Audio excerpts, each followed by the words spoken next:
నూలులో శతాబ్దాల గౌరవం, పట్టు పరంపరకు ప్రతీక, సంప్రదాయానికి శాశ్వత చిరునామా సఖీ.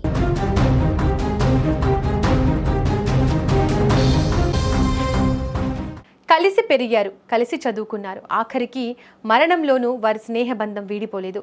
లోకం మర్చిపోయి కబుర్లు చెప్పుకుంటూ వెళ్తున్న ఆ ఇద్దరు స్నేహితులను మృత్యువు కారు రూపంలో కబళించింది. అనకాపల్లి జిల్లాలో జరిగిన ఈ ఘోర రోడ్డు ప్రమాదం రెండు కుటుంబాల్లో తీరని శోకాన్ని నింపింది.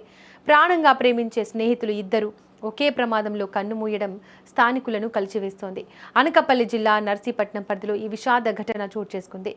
నర్సీపట్నం సమీపంలోని కృష్ణాపురం వద్ద వేగంగా వస్తున్న కారు, యువకులు ప్రయాణిస్తున్న బైక్ ఒకదానికొకటి బలంగా ఢీకొన్నాయి. ఈ ప్రమాద ధాటికి బైక్పై ఉన్న ఇద్దరు యువకులు గాల్లోకి ఎగిరి రోడ్డుపై పడిపోయారు. తీవ్ర గాయాలవడంతో వారు అక్కడికక్కడే ప్రాణాలు విడిచారు. సమాచారం అందుకున్న వెంటనే పోలీసులు సంఘటనా స్థలానికి చేరుకున్నారు. మృతదేహాలను పరిశీలించిన పోలీసులు వాటిని పోస్టుమార్టం నిమిత్తం స్థానిక ఏరియా ఆసుపత్రికి తరలించారు.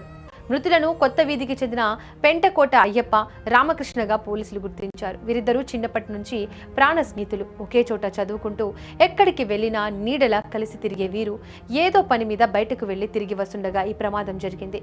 అతి వేగమే ఈ ప్రమాదానికి కారణమని ప్రాథమికంగా భావిస్తున్నారు. పోలీసులు ఈ ఘటనపై కేసు నమోదు చేసి లోతుగా దర్యాప్తు చేస్తున్నారు. ప్రాణ స్నేహితుల మరణ వార్త తెలియగానే కొత్త వీధిలో విషాద ఛాయలు అలుముకున్నాయి. స్నేహానికి నిలువెత్తు రూపంగా నిలిచిన ఆ ఇద్దరు యువకులు ఇప్పుడు విగత జీవులుగా పడి ఉండటం చూసి స్థానికులు కన్నీరు మున్నీరవుతున్నారు. రోడ్డు భద్రతా నియమాలు పాటించకపోవడం, మితిమీరిన వేగం ఇలాంటి నిండు ప్రాణాలను బలి తీసుకుంటున్నాయని పోలీసులు హెచ్చరిస్తున్నారు. దర్యాప్తు పూర్తయిన తర్వాత ప్రమాదానికి గల పూర్తి కారణాలు తెలుస్తాయని అధికారులు వెల్లడించారు.